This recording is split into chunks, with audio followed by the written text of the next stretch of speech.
Jeremy Brown put in a man-of-the-match performance as Higgins Land Primary were crowned champions of the St. Anne Cricket Association Primary Schools competition following their 5-wicket win over Bob Marley Primary in the final.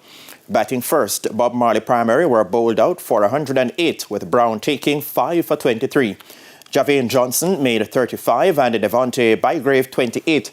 In reply, Higgins Land Primary made 112 for the loss of 5 wickets. Brown led the way with an unbeaten 36 and was supported by Sanjay Stewart 29 and Nikolai Lawrence 27. Bethany Primary took third place with a 7-wicket win over Charlton Primary.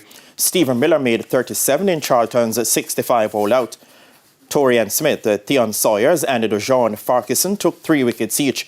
Roshan Thomas 33 and Daquan Richards 20 not out led the way in Bethany's chase.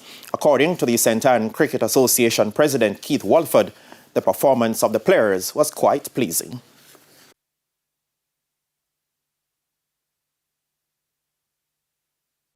With every passing year or every year of the competition, the schools will have a little training program for them before they come into the competition.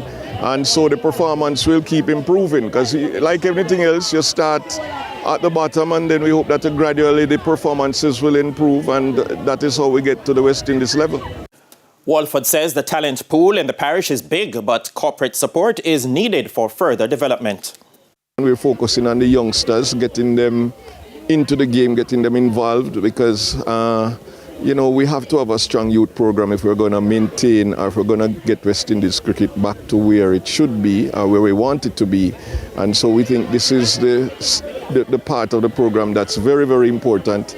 And we are asking not only the government, but any private sector companies who want to come on board with the youth program, especially under 13 program, to come on board, because that is where the strength of West Indies cricket really is going to come from.